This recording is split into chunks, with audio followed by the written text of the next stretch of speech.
lakini siku ya leo tutatamani tupate muda wa kutosha wa kuchangia, wa kutosha. Kama utakuwa na swali, Bwana Yesu asifiwe sana. Hili ni darasa, amen. Bwana Yesu asifiwe sana.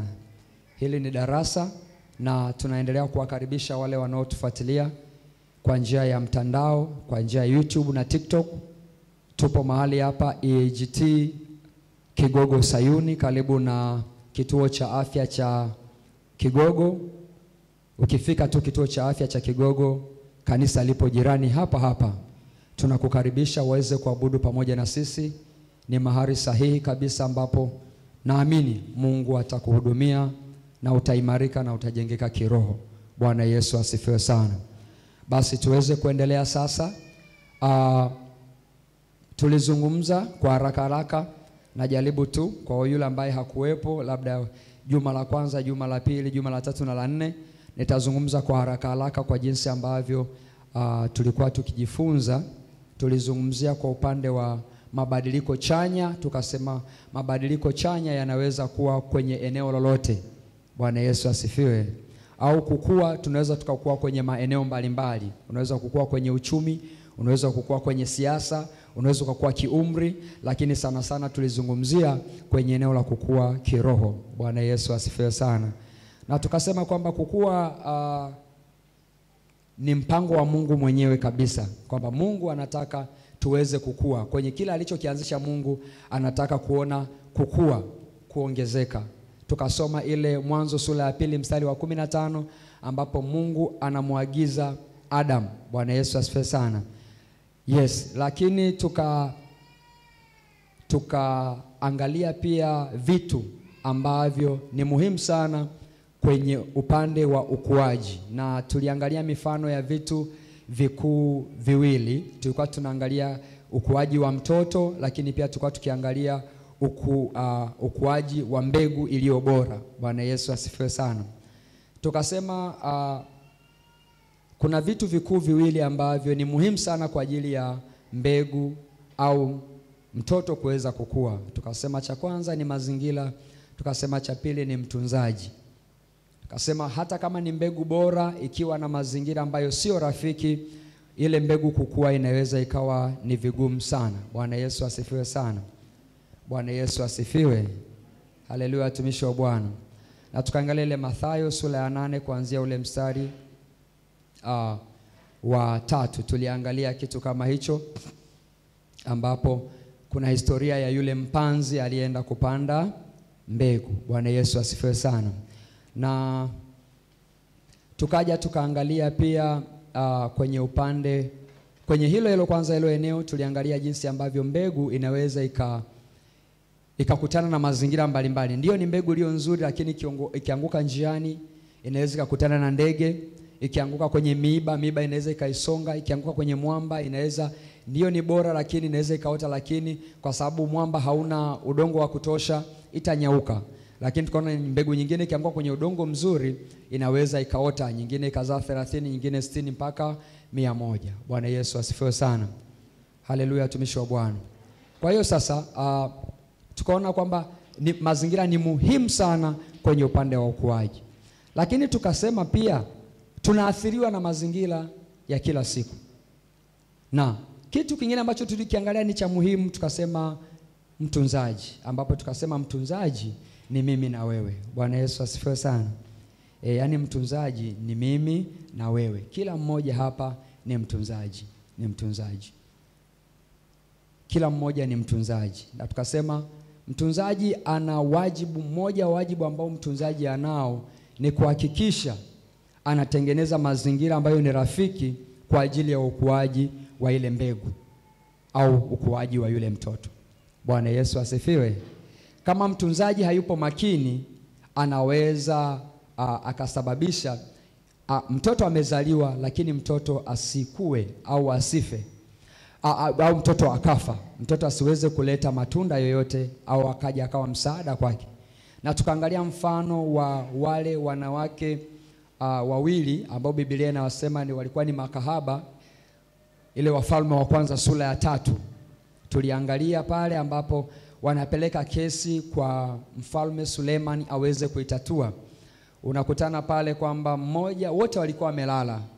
Walivyolala, mmoja akamlalia mtoto wake akafa. Alivyokufa akabadilisha, akaenda kuiba mtoto wa mwenzake kwa sababu walikuwa chumba kimoja. Kwa hiyo tukasema kwamba ndio wale wote walikuwa ni watunzaji, walikuwa wanawapenda watoto wao, lakini kwa sababu ya usingizi, kwa sababu ya ile hali ya usingizi, mmoja akaua mtoto wake na mwingine akaibiwa mtoto wake. Na sisi tukasema kama ni watunzaji sasa, tusipokuwa makini tunaweza tukalala usingizi. Unajua, ukilala usingizi kidogo kwenye eneo la ufahamu, unakuta kuna wakati unaweza kuwa unajitambua kwa mbali sana. Ndio maana leo kwa mfano kama dadangu hapa nikimuita sasa hivi anaweza kuitika mara haraka sana, lakini akiwa usingizini naweza nikamuita mara 2 mara 3 asiitike. Bwana Yesu asifiwe sana. Kuna mwingine mpaka umtikise ndio anafanya nini? Anaamka. Usingizi. Kwa hiyo usingizi kwa tafsiri nyingine ni kama kupungukiwa na ufahamu. Bwana Yesu atusaidie sana. Ndio maana kama mtunzaji au kama watunzaji tunatakiwa sana kuwa makini sana kwenye eneo la kuwa na ufahamu. Na nadhani ni kitu ambacho tulikiangalia sana. Tuliangalia mtunzaji, wajibu wa mtunzaji ni kutengeneza mazingira. Na mazingira moja wapo tukasema ni kutengeneza mazingira ya upendo. Nadhani tulikaa sana kwenye hicho kipengele cha upendo. Bwana Yesu asifiwe. Na tukajadili kwamba kwa nini upendo. Ile wiki ya 3 tulizungumzia kwa upande wa kwa nini upendo. Bwana Yesu asifiwe sana. Na tukaangalia kwa upana wake kwamba kwa sababu sisi ni viungo vya mwili wa Kristo. Tukaangalia ile Waefeso sura ya 4 kuanzia ile mstari wa 4 kuendelea mpaka mstari wa 16 tuliangalia kwa upana wake sana. Bwana Yesu asifiwe sana. Jinsi ambavyo tuna vile vitu 7 ambavyo kila mmoja wetu hapa anavyo. Bwana Yesu asifiwe. Ambavyo hivyo vitu 7 vinatusaidia kuweza kumuona mwenzako kwamba ni sawa mbele za nani? Mbele za Mungu. Tunavikumbuka watumishi wa Bwana? Navikumbuka Tunaweza tukavitaja.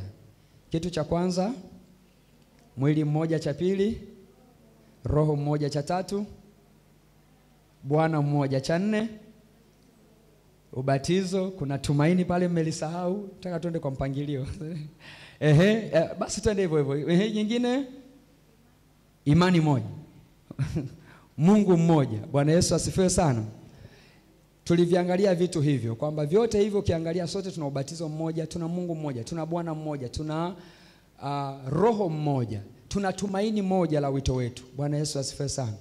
Lakini baada ya kuwa hivyo, Mungu akaja akatupa kila mmoja sasa akaanza kumwekea karama na huduma. Akasema na wengine sasa kati ya hao aliwaita wakawa wachungaji, wengine manabii, si ndio hivyo?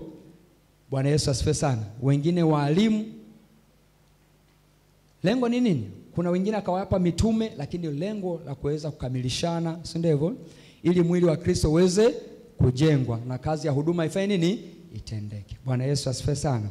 Tuliviangalia hivyo vitu na tukasema kila mmoja ni bora na upendo ndio kama gundi ya kutuunganisha. Upendo ndio kama gundi ya kutuunganisha. Na tukasema kwamba upendo haupimwi tu kwa kusema kwamba mimi nakupenda. Bwana Yesu asifiwe sana. Upendo haupimwi tu kwa kusema kwamba mimi nakupenda. Naweza nikasema nakupenda lakini moyoni mwangu nikawa ni mnafiki mkubwa sana. Bwana Yesu atusaidie sana. Lakini upendo unapimwa kwa njia gani? Upendo unapimwa ile wa Korinto wa kwanza sura ya 13 ile mstari wa kwanza, wa pili pale anajaribu kuzungumza. Bwana Yesu asifiwe sana. Ameelezea vitu ambavyo vinazungumzia kwamba upendo, mtu mwenye upendo anakuwa ni mtu wa taswira ya namna gani. Amen. Na ni kama mzani, kama vile tulivyosoma kwamba tulivyojifunza kwamba upande wa kukua kiroho sio kusema kwamba labda tumekaa muda mwingi sana kanisani ndio tumekuwa. Bwana Yesu atusaidie sana. Lakini kukua kwetu kiroho tunajipima kwa namna ambavyo tunayaacha matendo ya mwili na kuambatana na matendo ya nini? Ya roho.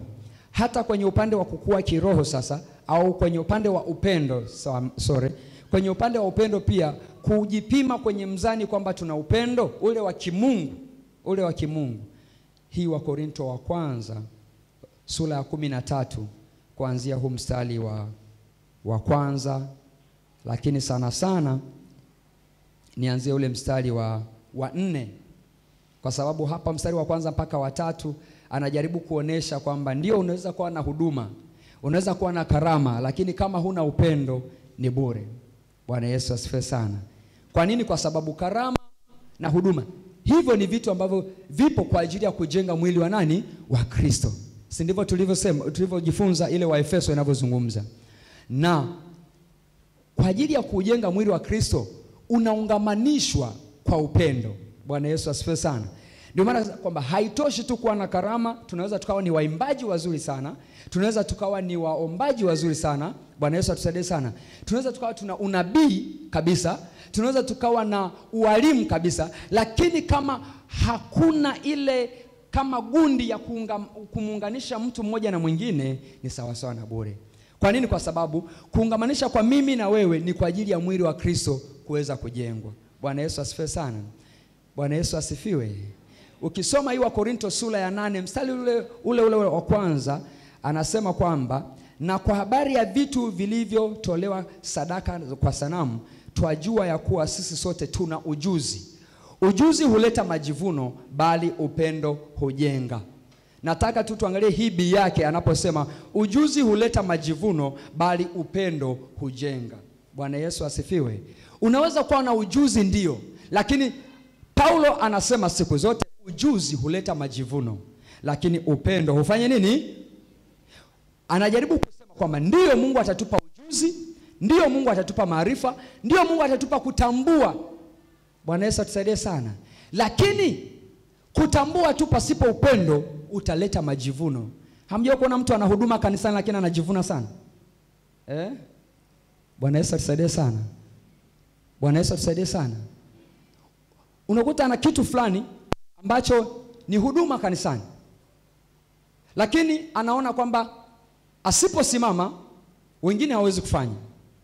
Ujuzi huleta majivuno, lakini upendo ufanye nini? Bwana Yesu atusaidie sana. Kwa mfano nimesimama hapa kwamba tunajifunza somo, halafu nikaanza kujinua kwamba mimi nafundisha vizuri. Bwana Yesu atusaidie sana. Hicho tayari ni hatari sana kwa afya yangu ya kiroho. Kwa nini? Ujuzi huleta nini? Majivuno, lakini upendo unafanya nini? Unajenga. Bwana Yesu atusaidie sana. Bwana Yesu atusaidie sana. Mfano kwenye kwaya huko, watumishi wa Bwana, hata kama ni mwimbaji mzuri, ndio Mungu amekupa huo ujuzi, watumishi wa Bwana, ni kwa ajili ya Bwana, lakini huo ujuzi usipoambatana na upendo utaleta majivuno. Bwana Yesu atusaidie sana. Uone upendo ulivyo muhimu sana kwenye kila eneo la kujenga mwili wa Kristo. Bwana Yesu atusaidie. Bwana Yesu atusaidie sana. Haleluya, watumishi wa Bwana. Kwa nini? Kwa sababu upendo ukiambatana, ukiwa na ujuzi, upendo ukaambatana na ule ujuzi, utakuwa na shauku ule ujuzi ulionao umwambukize na mtu mwingine, ili akiwa nao mwili wa Kristo uzidi kujengwa. Bwana Yesu atusaidie sana. Bwana Yesu atusaidie sana. Ujuzi huleta majivuno, lakini upendo ufanye nini? Hujenga. Haleluya, watumishi wa Bwana. Kwa kama una kitu, kama Mungu ametupatia chochote, salisema kwamba na wengine aliwapa kuwa manabii, wengine akawapa kuwa walimu, wengine wachungaji, wengine mitume. Sio kwa ajili yao, ni kwa ajili ya mwili wa Kristo uweze kufanya nini? Na kujengwa kunajengwa kwa nini? Kwa upendo. Bwana Yesu asifiwe sana. Amen. Tukaangalia pia kwenye eneo la ufahamu. Bwana Yesu asifiwe sana. Mazingira mengine sema ambao ni muhimu sana kwa mtu ambaye ni mtunzaji, kuwa na ufahamu. Bwana Yesu asifiwe sana. Ufahamu wa neno la Mungu, ufahamu wa kumjua Kristo Yesu. Bwana Yesu asifiwe sana. Bwana Yesu asifiwe. Ukisoma ile wa Kolosai sura ya 2 mstari wa 3 anasema, ambaye ndani yake yeye hazina zote za hekima na maarifa zimesitirika. Bwana Yesu asifiwe sana. Ndani yake yeye hazina zote za hekima, si ndivyo? Anasema ndani yake yeye, ambaye ndani yake yeye hazina zote za hekima na maarifa zimesitirika. Alikuwa anazungumza kwa upande wa Kristo Yesu, kusoma kuanzia mwanzo. Bwana Yesu asifiwe sana. Kwa hiyo hekima tunaipata kwa sababu tumepata ufahamu. Bwana Yesu asifiwe sana. Kwa sababu ya nini? Ya ufahamu. Ukisoma ile Mithali, na kazia tu hapa, nadhani tulishaisoma ile Mithali sura ya 9. Mithali sura ya 9 mstari wa 10 anasema, kumcha Bwana ni mwanzo wa hekima na kumjua mtakatifu ni ufahamu. Kumcha Bwana ni mwanzo wa hekima na kumjua mtakatifu ni ufahamu. Bwana Yesu asifiwe sana. Haleluya, watumishi wa Bwana. Kumcha Bwana ni chanzo cha nini? Na kumjua mtakatifu. Huyo mtakatifu ni nani? Ni Kristo Yesu. Bwana Yesu asifiwe sana. Kwa tunavomjua Kristo Yesu, Wakolosai sura ya 2 mstari wa 3 anasema kwamba ndani yake yeye kuna hazina zote za nini? Za hekima na nini? Na maarifa. Bwana Yesu asifiwe sana. Kwa hiyo sasa, kwa kumjua huyu Yesu, kwa kujua nia ya Kristo, ambaye katika Wafilipi sura ya 2 amezungumza kwamba ile nia iliyokuwemo ndani ya Kristo ikapate kuwa ndani yetu. Kwa hiyo ni ngumu kujua nia ya Kristo kama humjui Kristo. Bwana Yesu asifiwe sana. Kama hujui moyo wa Kristo alivyokuwa akiwapenda watu waliokuwa wenye dhambi, kama hujui, ni ngumu kuwa na ile nia ya Kristo. Bwana Yesu atusaidie sana. Kwa tunahitaji kumjua Kristo tuweze kuwa na ufahamu. Hivi unajua watumishi wa Bwana, wakati mwingine tunakoseana, tunakwazana kwa sababu tu hatujamjua Kristo. Kwa sababu tu hatujajua nia ya Kristo. Hivi tunajua hivyo vitu watumishi wa Bwana? Ndio maana tunaweza tukawa ni rahisi sana kusengenyana, kusemana vibaya, ni rahisi sana kuvunjana moyo kwa sababu hatujajua nia ya nani? Ya Kristo ndani yetu. Bwana Yesu atusaidie sana. Hasa kumjua Kristo ni ufahamu. Na ndio maana tunahitaji kumjua sana mwana wa Mungu. Neno la Mungu lisipungue. Wakolosai ile sura ya 3 mstari wa 16 anajaribu kuzungumza hicho kitu, kwamba neno la Bwana likae kwa wingi ndani. Bwana Yesu asifiwe sana. Tunahitaji kuwa na neno la Mungu kwa wingi, na neno la Mungu sio kulisoma tu na kulikalili, lakini tumuombe Roho Mtakatifu atubadilishe na kututengeneza. Bwana Yesu asifiwe sana. Nadhani tuliishia hapo. Basi nilikuwa najaribu tu kutoa utangulizi kwa wale ambao hawakuwepo, lakini siku ya leo natamani watu waweze kuchangia. Kama una swali, karibu. Tupo darasani na kila mmoja hapa ni mwanafunzi. Amen. Bwana Yesu asifiwe sana. Kila mmoja hapa ni mwanafunzi na kila mmoja hapa ana mchango mkubwa sana kwenye hili somo. Amen. Bwana Yesu asifiwe sana.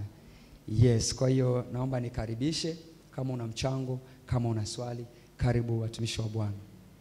Sawa Yaani hapa hakuna cheo watumishi wa Bwana, sawa? Kwa sababu kuna mwingine anaweza kusema labda mchungaji akishachangia mimi nakosa ujasiri wa kuongea. Hapa wote ni wanafunzi.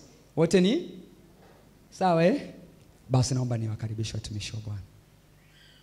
Karibuni darasani. Bwana Yesu asifiwe. Amen. Samahani, nitawarudisha nyuma kidogo. Ninaomba mimi kuuliza maana ya upendo ni nini? Okay. Swali dogo tu kama hilo. Upendo ni nini? Ili tujue kwamba ni kipi ambacho tunaweza tukafanya kinachohusu upendo. Amen. Darasa, simelisikia swali Majibu yanatoka kwenu. Amen. Ameuliza kwamba upendo ni nini?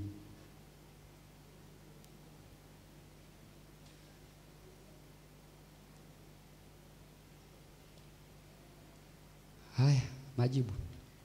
Baba, nataka ujibu mzee wangu. Bwana Yesu asifiwe. Amen. Naomba nijibu swali la mtumishi kwa kadiri Roho atakavyoniongoza. Amen. Upendo naweza nikasema kwa lugha nyepesi ni hali ya kuchukuliana na kubebeana. Na kwenye kuchukuliana na kubebeana kuna vitu vingi.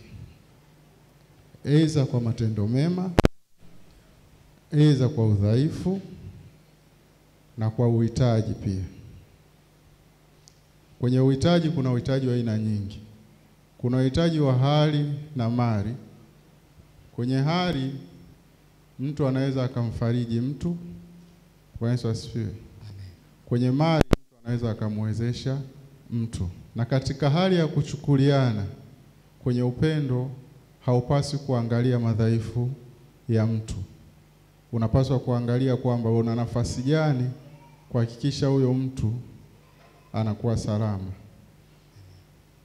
Kwa hiyo kwa tafsiri ya haraka haraka, upendo una sifa nyingi.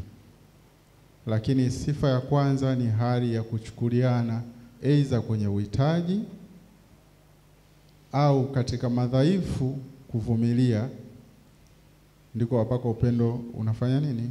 Unapatikana. Bwana Yesu asifiwe. Amen. Nafikiri nimejaribu hapo jibu. Jamani, tuko darasani na kila mmoja yuko free kuongea. Amen. Karibu mzee wangu. Bwana Yesu asifiwe. Amen. Mwalimu, Mungu akubariki kwa somo zuri sana. Amen. La jinsi ambavyo inatakiwa tukue kiroho. Amen. Kwa kweli ni somo zuri sana kwa sababu ndio msingi wa Mkristo. Amen.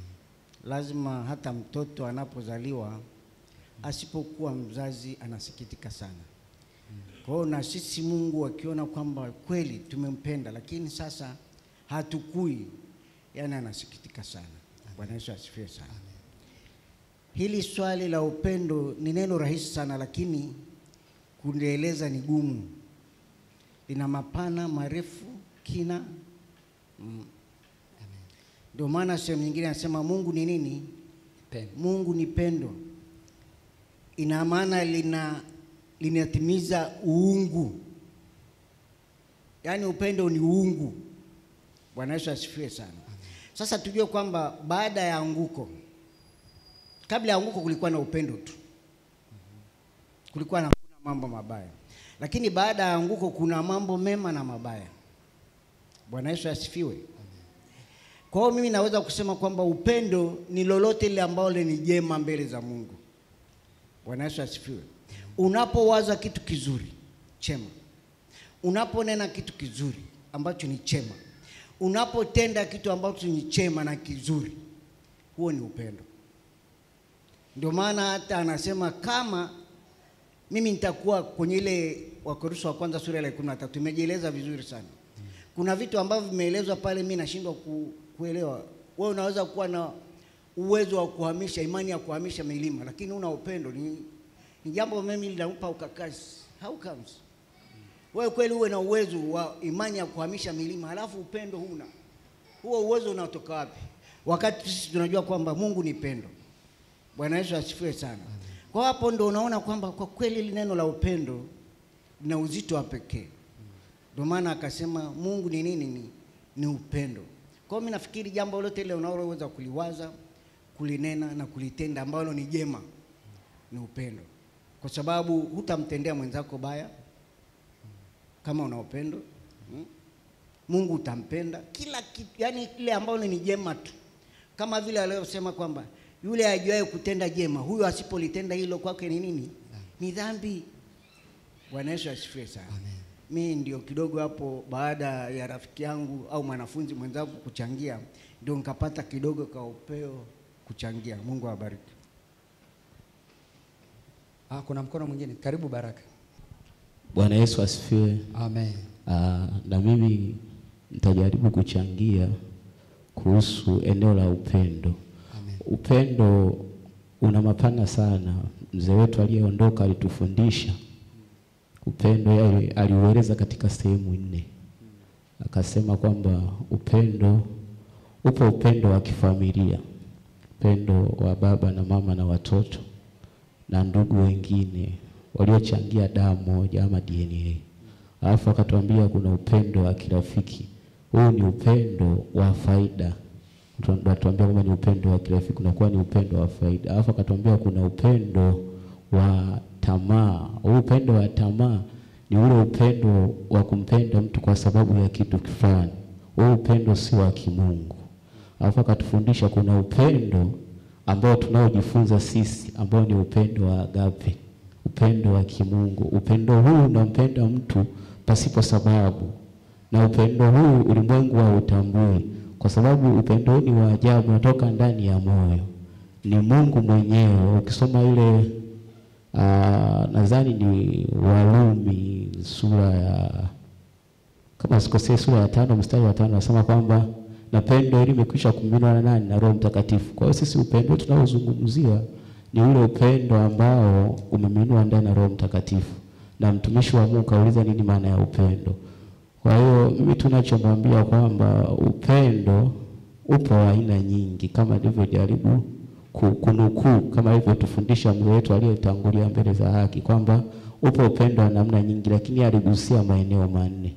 Kwa hiyo sisi tunaojifunza hapa ni ule upendo wa Mungu, sawa sawa na ile Wakorinto wa kwanza ile sura ya 13, kama ulivyojaribu kugusia mwalimu, kwamba upendo, jaribu tuangalia kwamba upendo wa utakabali, upendo wa ujivuni, upendo wa uhesabu makosa, naona. Kwa hiyo na kadhalika, na akaendelea ule mstari wa 13 anasema basi katika haya, katika kwamba akasema kwamba basi yadumu nini? Akasema yadumu imani, yadumu tumaini, na mwisho ni upendo. Na akasema katika kuu haya matatu ni nini? Ni upendo. Na ndio upendo tunaojifunza sisi. Na upendo huu tunaojifunza sisi ni ule ambao aliutanguliza Kristo Yesu kwa kujitoa yeye nafsi yake kuwa ukombozi kwa ajili ya watu wote. Ndio upendo tunaojifunza sisi. Upendo huu hauko duniani, bali uko ndani ya nani? Ya Mungu mwenyewe ambaye alitangulia kutupenda sisi. Na ndio maana ukisoma ile waraka wa Yohana anasemaje kwamba mtu akimuona mhitaji alafu akamzuilia mtu huyu, je, upendo wa Mungu akaje ndani yake? Au ukishuka ile mstari ya chini anasema kwamba watoto wadogo msipende kwa neno bali kwa tendo. Kwa hiyo sisi mtumishi wa Mungu jaribu tu kwamba kukuambia tu kwamba sisi tunajifunza ule upendo wa nani? Upendo wa Mungu wenyewe, kwa sababu sisi tushakuwa ni watu ambao tumeokolewa. Hatutembee katika ule upendo wa tamaa wa kumpenda mtu kwa ajili ya kitu fulani, au kwa ajili ya macho mazuri. Je, akiwa na kengeza tutamchukia? Kwa sisi tunazungumzia ule upendo wa kimungu. Mungu awabariki. Darasa limechangamka. Darasa limechangamka. Bwana Yesu asifiwe sana. Amen. Mungu akubariki sana mtumishi wa Mungu. Na nadhani umeridhika. Umeridhika unajua kwenye eneo la upendo ameelezea mchangiaji wa mwisho kwenye hizi aina. Sasa sitazirudia kwa sababu mwenyewe ningerudi tu huko kujua kwamba upendo ambao tunazungumzia sisi ni upendo wa namna gani, ambao ni upendo wa agape. Lakini kuna upendo wa aina mbalimbali. Bwana Yesu asifiwe sana. Ndio maana mtoto wako huwezi kumwacha. Wengine wanaweza kumwacha, lakini mtoto wako huwezi kumwacha. Upendo wa kifamilia. Kuna mwingine anakuwa anataka tu, kuna ule upendo wa benefit wa faida. Anataka kufaidi kitu fulani kwa mtu fulani. Anakuwa karibu, anakuwa anampenda, anamjali, si ndio? Sasa anajua kwamba atapata nyama choma pale kwa hiyo. Kuna huo upendo, ndio huo wa kirafiki. Bwana Yesu asifiwe sana. Kuna mwingine ule wa tamaa. Mna mchango mwingine? Karibu kaka Moza. Bwana Yesu asifiwe. Amen. Samahani, nahitaji kuchangia kitu. Sijui kama kitaenda kwenye swali au kitabaki kama mchango. Naam. Tunapozungumzia upendo wa kimungu na mtumishi wa Mungu kama alivyofafanua vizuri sana. Kama kanisa natamani sana tujitafakari kwenye eneo la upendo, kwa sababu ni somo ambalo limefundishwa katika mfumo wa aina tofauti katika kila mwalimu ambaye amefanya nini? Amesimama. Kama alivyotoa nukuu, mwalimu aliyetutangulia alishafundisha somo la upendo zaidi ya mara 2 au mara 3. Kuna kipindi alilifundisha kama lenyewe lilivyo, hakuchanganya na ile aliyokuwa anafundisha tunda la Roho. Alifundisha kwa ukubwa sana na tulipokea sana. Lakini kuna shida ambao nakumbuka nikimnukuu dada Margaret Kiondo kama miaka 3-4 iliyopita, kuna kauli alizungumza kwamba tunapenda kukaa kwenye Sunday school kuitumia hii platform ya Sunday School kama kipindi ambacho kipo sehemu ya kanisa kinapita tu, lakini hatuondoki kama ambavyo mwanafunzi akiwa shule darasani anajua kwamba anasoma kwa ajili ya matumizi ya baadaye kwenye maisha yangu, kwamba baada ya kusoma kuna maisha ambayo haya masomo yataenda kufanya nini, kuchukua nafasi yake. Kwa hiyo kama angalizo, isiwe tu ni somo la kujifurahisha, iwe ni somo ambalo tunapotoka tujaribu kutumia hiyo nafasi kujitafakari katika eneo lote la hilo somo na kuangalia ni eneo gani ambalo wewe unafanya nini, unapaswa upendo uonekane. Lakini niweke angalizo kwamba ukisema kuna kuvumilia na kuchukuliana au hesabu mabaya ni upendo wa kimungu, sawa. Lakini kama umeokoka, mpe nafasi huyo anayekupenda wepesi wa kukupenda. Bwana Yesu asifiwe. Amen. Mpe nafasi anayekupenda wepesi wa kukupenda. Usimpe wakati mgumu kwa sababu ya upendo aliokuwa nao kwako. Hiyo itasaidia hata ile eneo la upendo kuwa jepesi, kwa sababu sisi ni binadamu. Sisi ni binadamu. Hatuwezi kuchukua utukufu wa Mungu wala nafasi ya Mungu hata kidogo. Hatuwezi kuchukua uvumilivu wa Mungu hata kidogo. Na ndio maana tunafundishwa kwa pamoja ili tusaidiane katika eneo la upendo. Kwa hiyo jitahidi sana kumpa nafasi mtu anayekupenda wepesi wa kukupenda. Pointi yangu ya ushauri iko hapo. Kama mtakuwa mmenielewa pointi yangu, kuna kitu ambacho kinaweza kukusaidia. Mungu awabariki sana. Amen. Mpe nafasi ya wepesi yule anayefanya nini. Usitumie udhaifu wa kukupenda kuzidi kumuumiza zaidi. Bwana Yesu atusaidie sana. Bwana Yesu atusaidie. Amina watumishi wa Bwana. Mmeelewa au adadavue? Kuna mmoja huko anasema abadadavue kidogo. Brother Mose, unaweza kwenda deep kidogo. Katika somo la upendo limefundishwa katika maeneo 4 au 5. Zile aina za upendo. Sitaki kuzirudia, lakini naomba nifafanue kwenye hiyo sentensi ambayo nimeisema. Kwamba mimi naweza nikawa mchungaji anatupenda, si ndio? Amen. Na mchungaji wetu tunaona kweli anatupenda. Na tunajua anatupenda. Na anafanya mambo mengi kwa sababu ya upendo alionao kwa washirika. Bwana Yesu asifiwe. Lakini ule kurudisha, Bwana Yesu asifiwe, haina maana kwamba yeye akupende alafu wewe umfanye yeye kuwa mzigo kwako.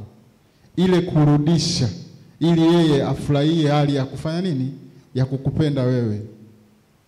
Nitoe pia nafasi kwa washirika wengine. Kwa mfano unakuta mtu mwingine anakujali, anakuheshimu, atakusalimia, atakwambia mtumishi unaendeleaje. Yaani yeye ndo akukuuliza mbona leo hujaja kanisani, ila wewe usipomuona haufanye nini? Hautumii hiyo nafasi ya kumuuliza. Ni yeye wa kutoa kuja kwako, ila yeye akiwa na uhitaji, inawezekana wewe unajifanya hata kama hujafanya nini? Hujasikia. Bwana Yesu asifiwe. Yaani yeye ndo akujua shida zako zote, ila wewe hauwezi kurudisha kile ambacho yeye anafanya nini? Analeta kwako. Huo hauyu upendo. Yaani yeye atajitahidi, ila kuna wakati hali ya ubinadamu itakuja, atafanya nini? Atachoka. Kwa hiyo ndio maana nasema mpe wepesi mtu anayekupenda ili aone faida ya upendo kwako. Usimpe ugumu katika kuutenda huo upendo, kwa sababu kuna wakati unasema mimi nitafanyaje, nafanya tu kwa ajili ya Bwana, si ndio? Lakini je, iye nitafanyaje tayari ishatengeneza kitu. Bwana Yesu asifiwe. Naweza hata nisiwaambie wengine kwamba huyu jamaa namfanyia hivi, namfanyia hivi, namfanyia hivi. Na hii sio tu kwa marafiki, kwa washirika, hata kwenye ndoa zetu. Yaani wakati mwingine mke anaweza akaleta, mume sio mrudishaji. Mume anaweza akapeleka, mke sio mrudishaji. Yaani unakuta mtu anajitahidi, miaka inaenda, mnasema yeye wamevumiliana, miaka 10 ni mingi, lakini kumbe kuna mtu mmoja ndio anayesababisha miaka iwe 10. Bwana Yesu asifiwe. Lakini sio kwamba miaka 10 hiyo imesababishwa na watu wangapi? Wawili. Na bado anapambana kwamba kuna siku labda atafanya nini? Atanielewa. Ndio maana nikasema mpe nafasi mtu anayekupenda, afurahie upendo anaouleta kwako. Mungu awabariki sana. Amen. Darasa zuri sana. Bwana Yesu asifiwe sana. Si mmeelewa sasa watumishi wa Bwana? Sasa mimi niongezee nini? Haya, karibu mchango mwingine. Karibuni watumishi wa Bwana. Tupo darasani. Somo letu ni karibu mzee wangu kule nyuma, naomba umpelekee maiki. Bwana asifiwe. Amen.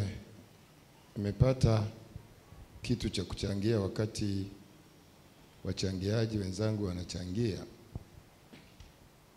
Kuna vitu viwili. Wakati mwalimu unafundisha hili somo la upendo, umelifundisha kwa undani pia kwa hisia sana. Sasa wakati tunaendelea kulitafakari, kuna kitu ambacho mimi nimejifunza au naendelea kujifunza pamoja na Moza alichokiongea.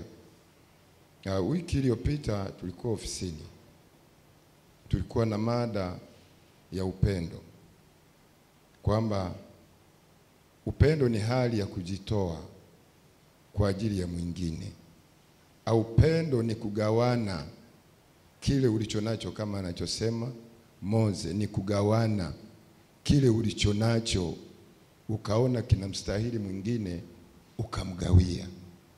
Sasa ikatokea kitu kimoja ambacho nakuja kukihusisha na somo na hiki Moza anachokiongea, kinaitwa utashi.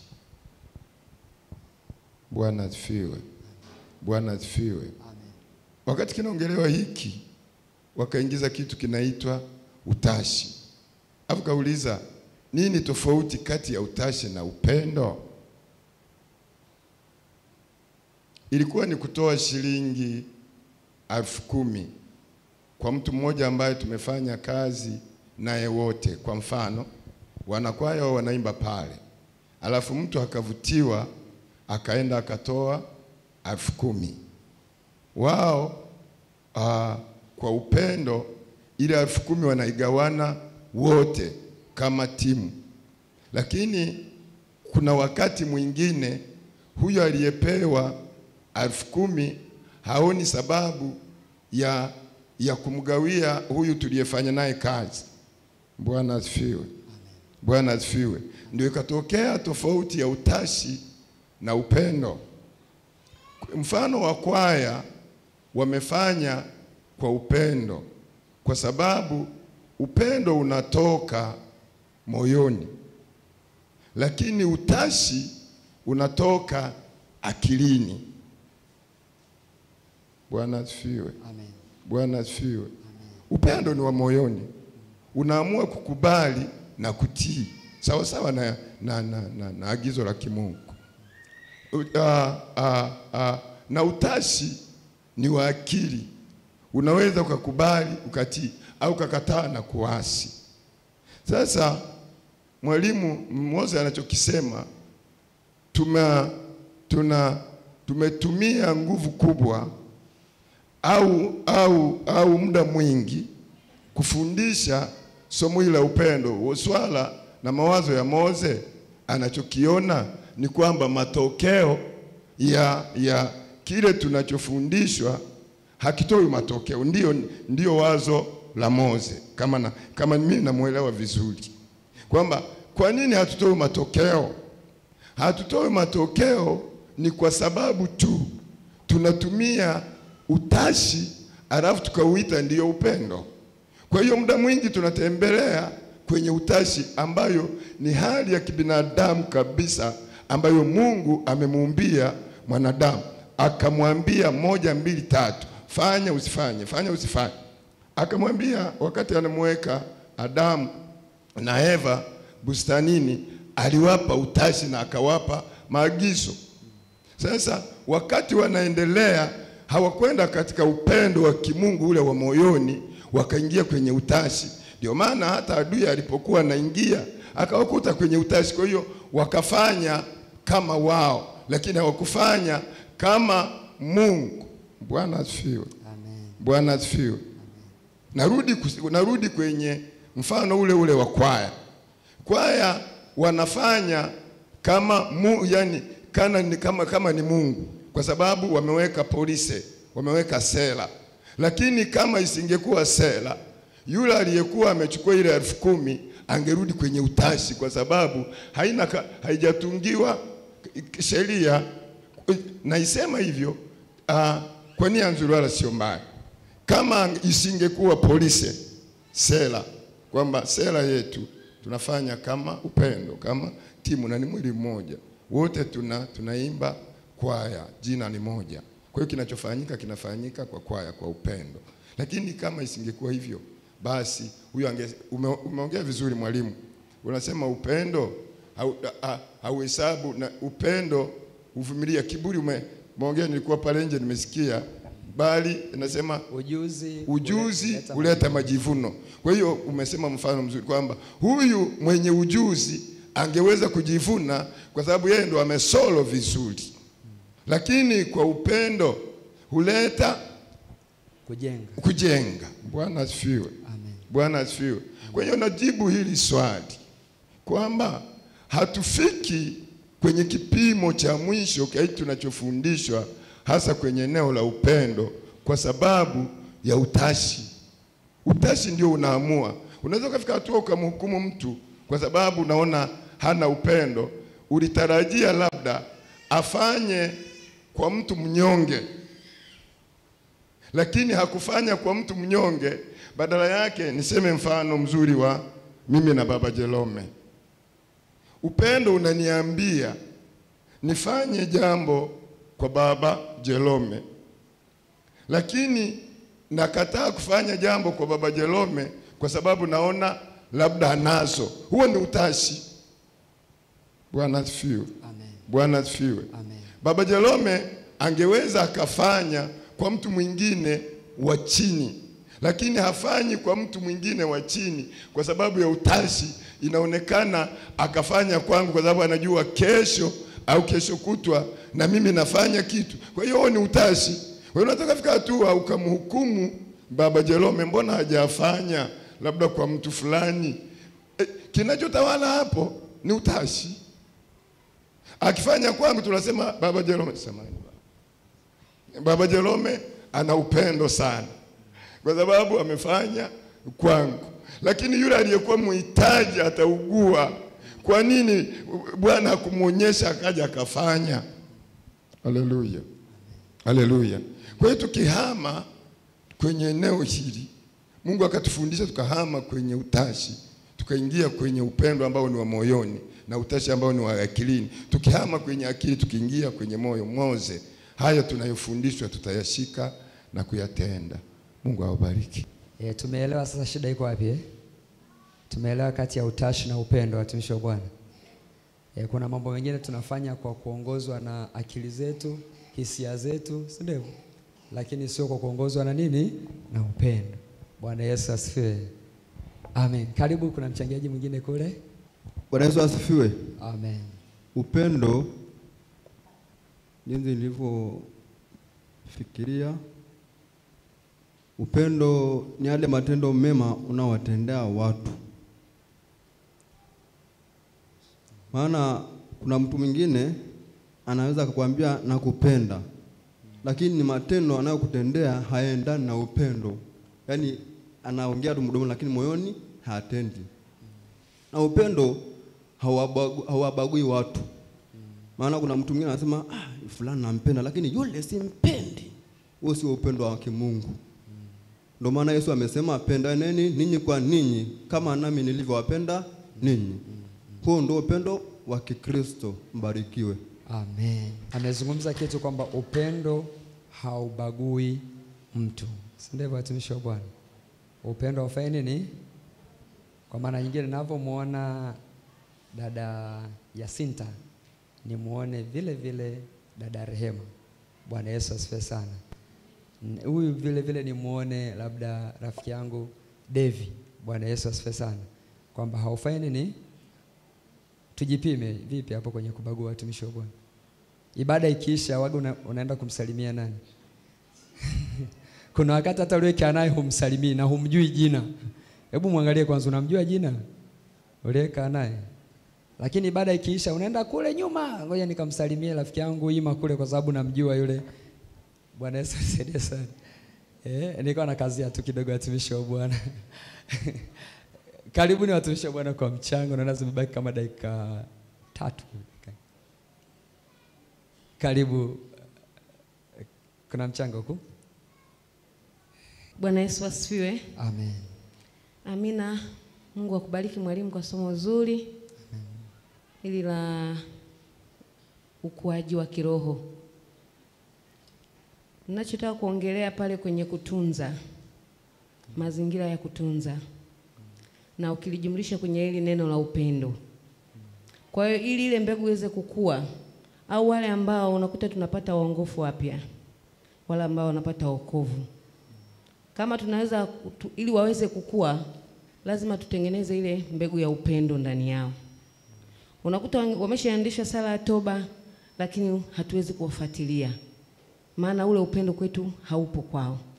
Tayari ameshaongoza sala ya toba, tayari ameokoka, tumeshangilia. Unakuta hata wiki iliyokuja inayofuata hajaja, hatufuatilii mwenzetu yuko wapi. Amina. Kwa ile mbegu ya upendo itakapochipua kwa wale ambao waongofu wapya, tunaweza kuwafanya wale waweze kukua kiroho. Unakuta wanakata tamaa. Mbona nimeokoka afu siwaoni hata wakinifuatilia? Jumapili siendi, Jumapili nyingine siendi. Hamna mtu anayefuatilia. Unakuta wale wanazimia mioyo. Kwa hiyo upendo tuhamishe kwa wale ambao waongofu wapya wanaokuja kuokoka mahali hapa. Tutaona wakikua na kanisa likiongezeka. Amina. Amen. Mshangilie Bwana Yesu. Bwana Yesu asifiwe. Kuna mwingine na mchango kabla sija hitimisha? Asheli kule. Dakika moja. Mtu ameokoka leo hafuatiliwi, hazungumziwi, haumuonyeshi kitu chochote. Mtumishi pale amesema upendo ni kuwa na maneno mazuri tu. Sio maneno mazuri tu, hata vitendo vitaonyesha kuwa una upendo. Ukisoma vizuri ile wa Korinto, tumeizungumzia kwenye vijana wa Korinto, ile wa Korinto wa kwanza, lakini hii sura ya 13 hii, hivi vitu ambavyo viko hapa ambavyo vimeelezewa, mtakiwa tuwe navyo. Upendo hauangalii, upendo haujivuni, upendo hauhesabu mabaya, upendo hauonei haya. Amina. Kwa sisi vijana tukiwa na kitu kama hiki kwa washirika wote na pia washirika wote, kanisa litakuwa na kupanuka. Mpendo akiokoka leo, tumfuatilie, tumtumie meseji, tumuonyeshe ule upendo wa ukaribu, ile kuzungumza naye. Hata ibada ikiisha, unaenda hata unampa mkono, unamwambia mtumishi, ibada umeionaje? Umeipenda? Karibu sana.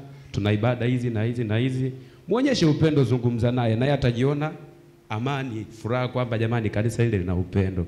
Lakini upendo jamani ni kitu cha umuhimu sana. Mungu awabariki sana. Amen.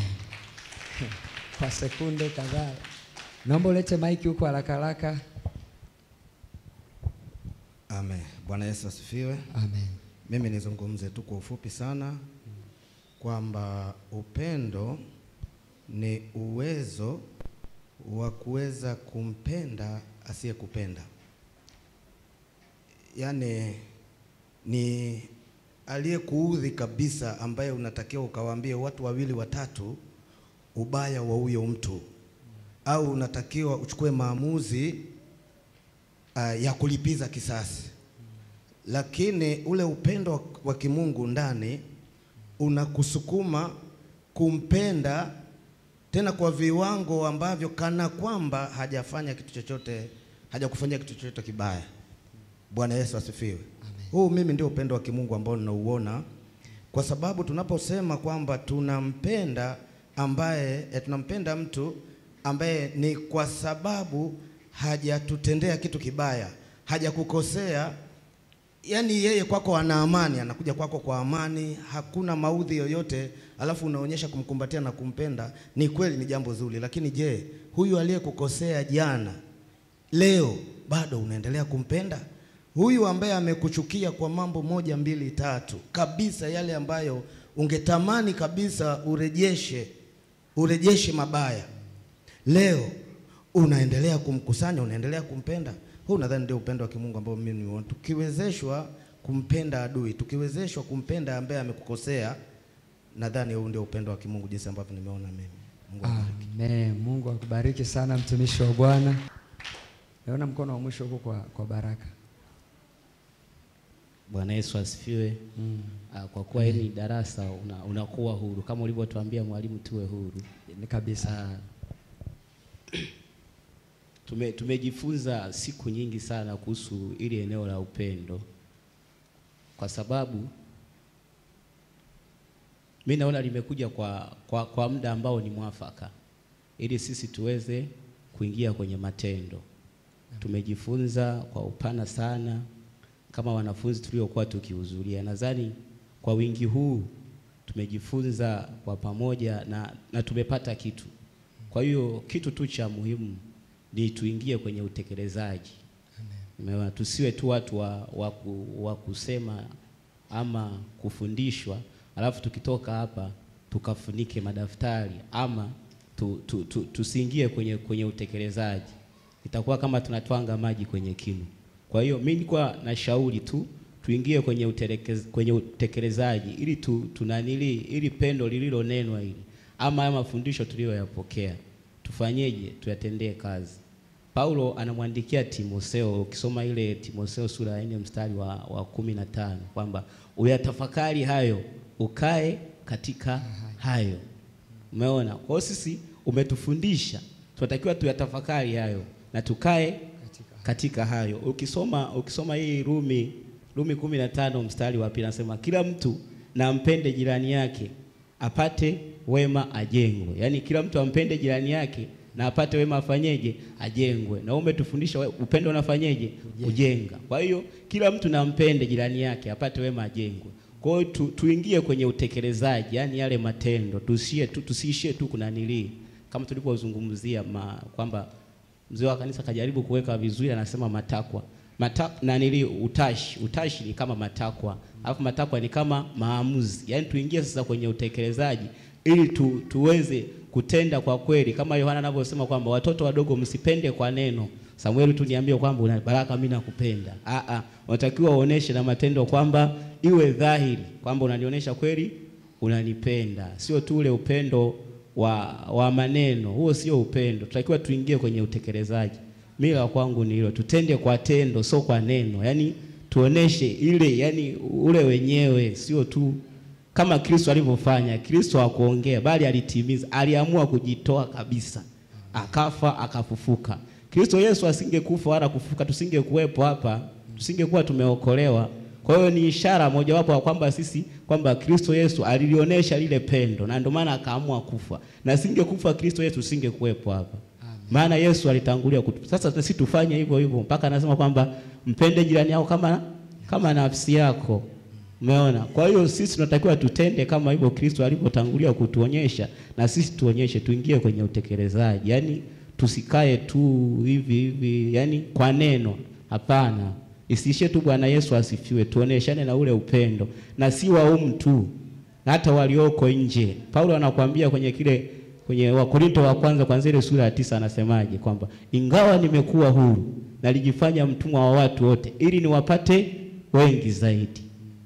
Kwa watu wa sheria nilikuwa kama mtu wa sheria. Lengo la Paulo afanyeje? Awapate. Kwa hiyo alikuwa anamaanisha kwamba hata kama alikuwa anaenda kwenye vijiwe vya utabangi, akifika pale anatoa zile salamu zao 5 kama kawaida wanasalimiana, na akishafika pale anapitisha yaliyo ya kwake, anapitisha injili na kuonesha ule upendo wa nani? Wa Mungu. Kwa hiyo na sisi jamani, hata huko mitaani tusiishie tu kwa wapendwa. Hata huko mtaani mimi nadhani tukiwaonesha upendo hata huko majumbani kwetu, watu wataokoka, watakuja kupitia sisi. Umeona? Kwa hiyo kama Mungu mwenyewe alisema kwamba sisi tutahubiri hata kupitia matendo yetu ama mwenendo wetu. Kwa hiyo tuingie kwenye utekelezaji na utendaji. Mimi yangu ni hayo. Mungu awabariki sana. Amen. Bwana Yesu asifiwe sana. Wangapi tunampenda Mungu? Wangapi tunatamani Mungu afurahie ukombozi aliofanya kwenye maisha yetu? Wangapi tunatamani kuona kwamba Mungu apate matunda kupitia sisi? Na mimi natamani sana. Bwana Yesu asifiwe. Basi kila mmoja tukatafakari haya. Mungu atusaidie. Mungu atusaidie tukapate kushikamana kwa upendo kama mwili wa Kristo. Bwana Yesu asifiwe sana. Na kila mmoja tuwe na shauku, basi kila mmoja aweze kukua na kuongezeka. Kila mmoja wetu aweze kukua na kuongezeka. Tusitazamane kwa ubinafsi, lakini tutazamane kwa upendo. Bwana Yesu asifiwe sana. Na tutamuona Mungu sana, na Mungu atatuinua. Mungu wetu ni mwaminifu sana sana. Mungu wa mbinguni awabariki. Naomba nimshukuru Mungu. Bwana Yesu, asante kwa neema yako na fadhili zako. Asante Bwana kwa ajili ya somo hili. Utukufu ni wa kwako Kristo Yesu. Wewe ni Mungu unayetupenda, unayetujali. Bwana Yesu, asante kwa ajili ya kila mmoja mmoja, ufahamu wa kila mmoja mmoja na moyo wa kila mmoja mmoja. Ukiwa na shauku kubwa sana Mungu kuona jina lako likizidi kuinuliwa, jina lako likizidi kutukuzwa kupitia kila mmoja ambaye umemkomboa. Mungu wetu tusaidie sasa.